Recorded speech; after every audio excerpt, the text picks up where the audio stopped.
নমস্কার এভরিওয়ান, সকলকে ইনভেস্ট বন্ধুতে স্বাগতম। তো বন্ধুরা, চলো শুরু করা যাক আজকের ভিডিও।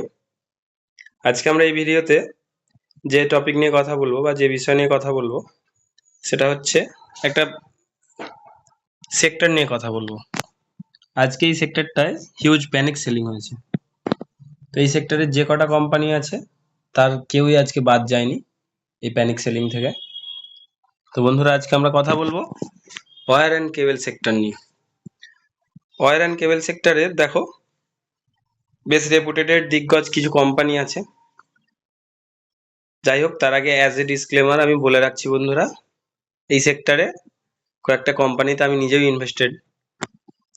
তো বন্ধুরা, কোন কোম্পানিতে ইনভেস্টেড সেটা আমি ইন ডিটেলসে বলতে পারছি না তোমাদের, তার কারণ সেবির অনেক রকম গাইডলাইন আছে যেগুলো আমাদের ফলো করতে হয়। তো যাই হোক, পুরো সেক্টর নিয়ে আলোচনা করা যাক। দেখো, প্রথম কোম্পানি পলিক্যাব ইন্ডিয়া। পলিক্যাব ইন্ডিয়ায় আজকে দেখো সেলিং হয়েছে প্রায় 19%-এর কাছাকাছি। এটা এক সময় লোয়ার সার্কিটের 20%-এর লোয়ার সার্কিটের কাছাকাছি চলে গিয়েছিল। সেখান থেকে একটা সময় মাঝখানে দুপুরের দিকে রিকভার করে গিয়েছিল, আবার পরবর্তীতে সেলিং আসে। যাই হোক, পরের স্টকটা দেখে নেওয়া যাক। পরের স্টকটা দেখো কেইআই ইন্ডাস্ট্রি। এটাও ওয়্যার অ্যান্ড কেবলস একটা রেপুটেড কোম্পানি। কেইআই ইন্ডাস্ট্রিতে দেখো আজকে এখানেও আজকে সেলিং হয়েছে 21%-এর ওপর, মানে একটা হিউজ প্যানিক সেলিং। এরপর দেখো আর আর কাবিলেও আজকে 19.5%-এর বেশি সেলিং হয়েছে। তো যে কটা কোম্পানি আমি আপনাদের দেখাচ্ছি বন্ধুরা, প্রত্যেকটা কোম্পানি ইনভেস্টর থেকে শুরু করে ইন্টারডে ট্রেডার বলো, শর্ট টার্ম ইনভেস্টর বলো, সবার বেশ নজরে রাখা স্টক, অর্থাৎ প্রায় সবার ওয়াচ লিস্টেই থাকে।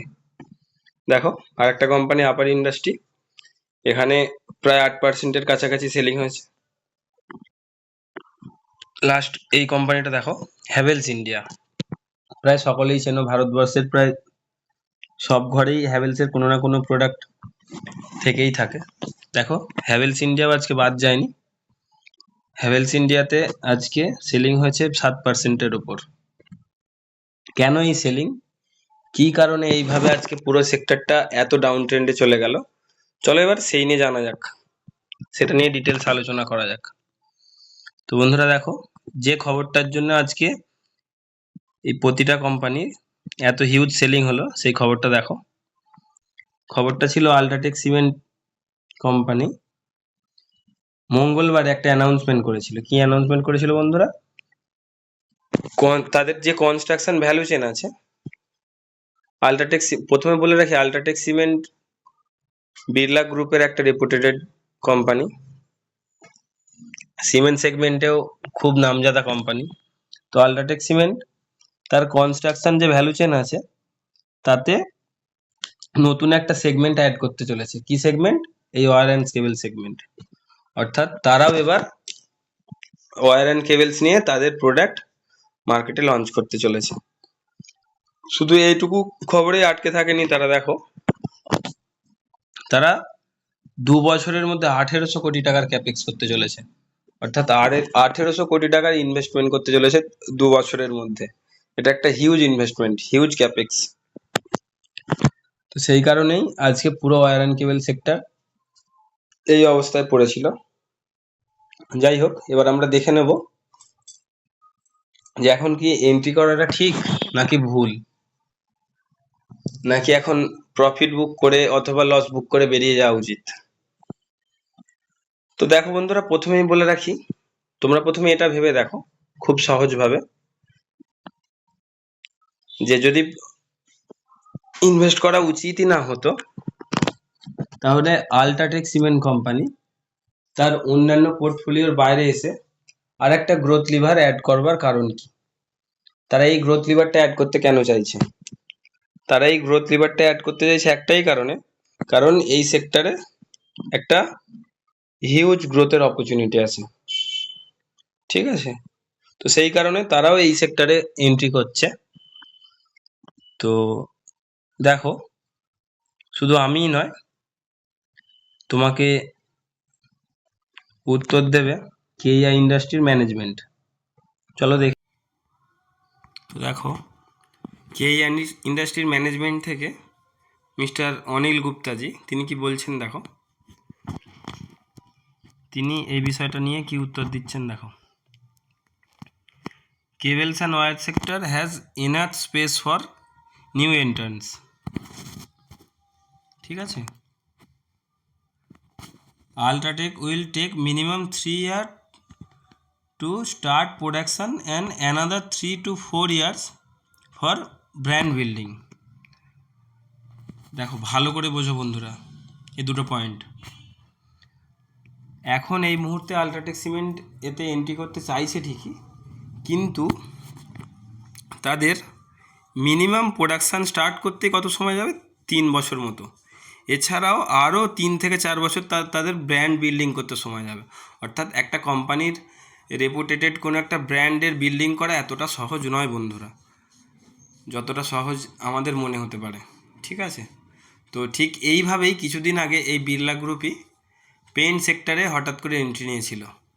পেইন্ট সেক্টরে এন্ট্রি নেওয়ার পরেই এশিয়ান পেইন্টের স্টকও, এছাড়া আরও অন্যান্য বিভিন্ন পেইন্ট সেক্টরের স্টকগুলো খুব মারাত্মকভাবে পড়ে গিয়েছিল।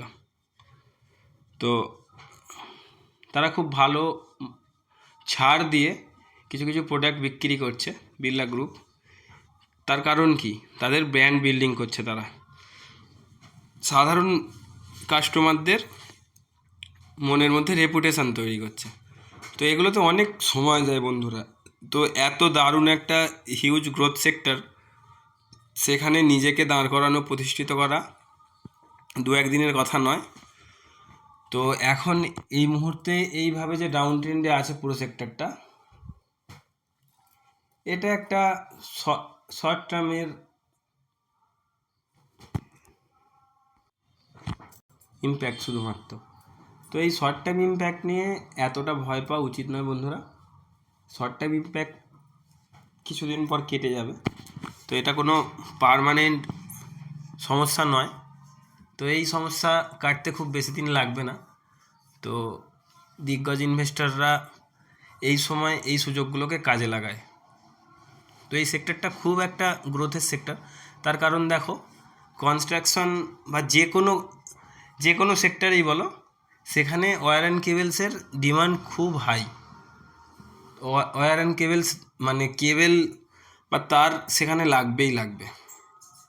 ঠিক আছে, সে তুমি যে কোনো সেক্টরে বলো, রেলওয়ে বলো, ডিফেন্স বলো, রিনিউয়েবল এনার্জি বলো, যে কোনো সেক্টরে ওয়্যার অ্যান্ড কেবেলস প্রয়োজন বন্ধুরা। তো এই সেক্টরটার ফিউচার খুব ব্রাইট। তো সেই ক্ষেত্রে আমার মনে হয় না এটা কোনো পার্মানেন্ট সমস্যা হতে পারে, এটা একটা টেম্পোরারি সমস্যা মাত্র। তো এখানে একটু সুযোগ খোঁজা উচিত বন্ধুরা। আমি আজকেও ইনভেস্ট করেছি এই সেক্টরের কয়েকটা স্টকে, সেখানে আমার আগে থেকেই পজিশান নেওয়া ছিল। তো সেই পজিশানকে একটু বিল্ড আপ করেছি। তো এই নিয়ে ভয় পাওয়ার কিছু নেই। দেখো, মার্কেট অপেক্ষা করছিল যে কোনো একটা প্যানিক খবরের জন্য, যাতে স্টকগুলোকে ফেলা যায়। ঠিক আছে, ভালো ভালো কোম্পানিগুলোকে একটু নিচে নিয়ে আসা যায়, যেগুলো ওভার স্টেজ হয়ে গিয়েছিল। তো এই খবরটা না বেরোলেও কিছুদিন পর এই ওভার স্টেজ হওয়া স্টকগুলো নিচের দিকে আসতো। তো সেই নিয়ে ভয় পাওয়ার কিছু নেই বন্ধুরা। মার্কেটে থাকো, ভালো করে অ্যানালাইসিস করতে থাকো, অ্যানালাইসিসের বেসিসে তুমি ইনভেস্ট করতে থাকো, ভয় পাওয়ার কিছুই নেই। এগুলো একটা সাইকেল, প্রতিটা কোম্পানি, প্রতিটা সেক্টর, প্রতিটা স্টকেই এই সাইকেল চলে। তো কখনো প্রফিট চলবে, কখনো লস চলবে, এই নিয়ে ভয় পাওয়ার কিছু নেই। আরও নেক্সট পয়েন্টগুলো দেখো বন্ধুরা, এখানে নেক্সট পয়েন্টগুলো দেখো। Cables and wire market will be growing at 30 to 15%। মানে এই সেক্টরটা এখনও, মানে মার্কেটের এই সেক্টরটা ওয়্যার অ্যান্ড কেবেলস এখনও গ্রো করতে পারে 13 থেকে 15% মতো। তো পুরো সেক্টরের 13 থেকে 15% গ্রোটা খুব ছোটোখাটো কোনো গ্রো নয় বন্ধুরা, এই গ্রোথটা খুব হিউজ একটা গ্রোথ। ঠিক আছে, তো এই নিয়ে ভয় পেও না।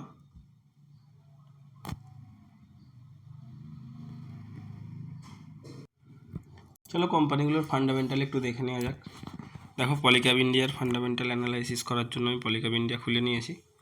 তো পলিক্যাব ইন্ডিয়া দেখো, এর মার্কেট ক্যাপচার কত, 70,476 কোটি টাকা।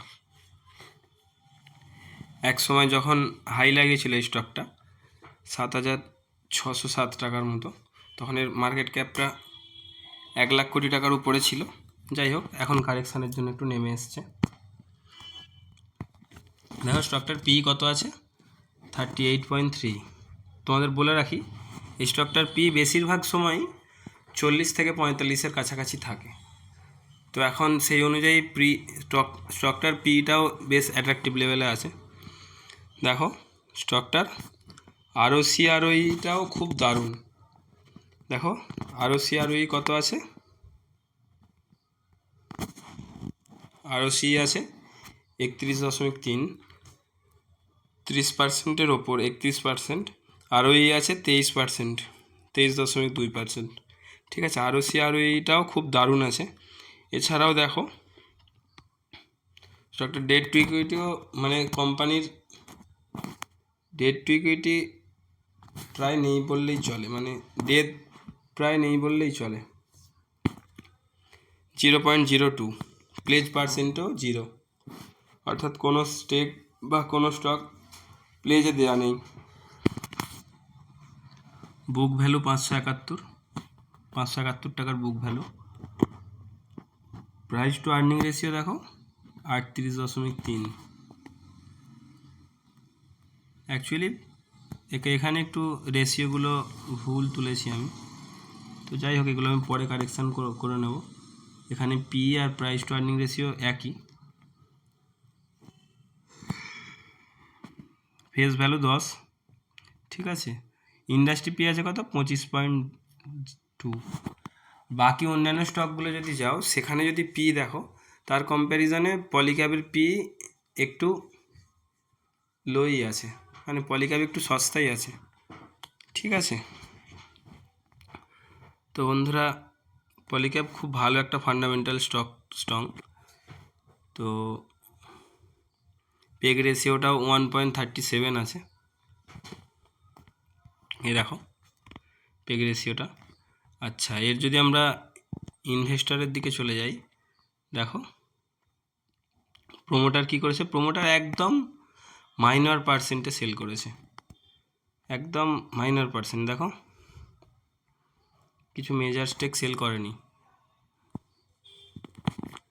63.06 থেকে 63.05% আছে এখন। ঠিক আছে, এফআইআইকে একবার দেখে নাও। ফরেন ইনভেস্টার এই মুহূর্তে একটু সেল করেছে,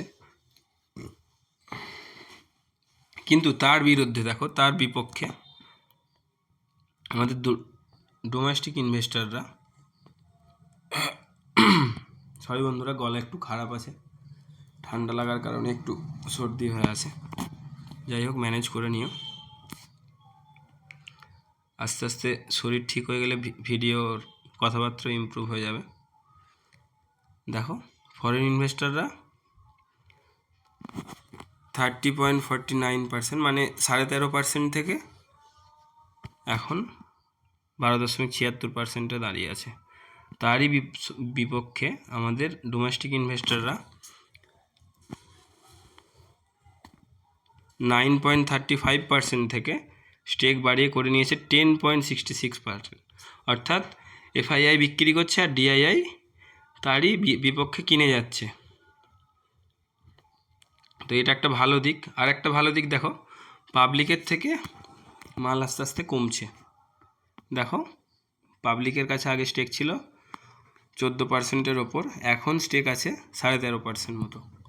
এটা একটা ভালো দিক, পাবলিকের থেকে বড় ইনভেস্টররা আস্তে আস্তে স্টেক কিনছে। ঠিক আছে বন্ধুরা, কোয়ার্টারলি রেজাল্ট একটু খারাপ যাওয়ার কারণে স্টকগুলো এমনিতেই একটু কারেক্টেড ছিল, তারপর কোনো একটা খারাপ খবরের অপেক্ষা করছিল, তার ইম্প্যাক্ট এখন হচ্ছে। দেখো স্টকটা সিএজিআর রিটার্ন দেখো বন্ধুরা, 1 বছরে সিএজিআর রিটার্ন দেখলে হয়তো দেখবে -1%, কিন্তু দেখো 3 বছরে সিএজিআর রিটার্ন খুব দারুণ 25%, 5 বছরে সিএজিআর রিটার্ন আরও দারুণ 35%। এটাও একটা হিউজ গ্রোথ। ঠিক আছে, তো বন্ধুরা বাকি স্টকগুলো নিয়ে পরে কখনো ডিটেলসে আলোচনা করব। আজকের ভিডিও এই পর্যন্তই। যাই হোক, ভিডিও শেষ করার আগে তোমাদের একটা কথা বলে রাখি। দেখবে আমার ডেসক্রিপশান বক্সে, এই ভিডিওরই ডেসক্রিপশান বক্সে এম স্টক থেকে যদি কেউ অ্যাকাউন্ট খুলতে চাও, ডিম্যাট অ্যাকাউন্ট খুলতে চাও, তো এম স্টক থেকে গিয়ে খুলতে পারো, সেখানে লিঙ্ক দেওয়াই আছে। এছাড়াও পরবর্তী ভিডিওতে আরও খুব দারুণ দারুণ কন্টেন্ট থাকবে, তো ভিডিওর সাথে থাকো, ইনভেস্ট বন্ধুর সাথে থাকো। এই ভিডিওটা এখানেই শেষ করছি, ফিরে আসছি পরবর্তী ভিডিওতে।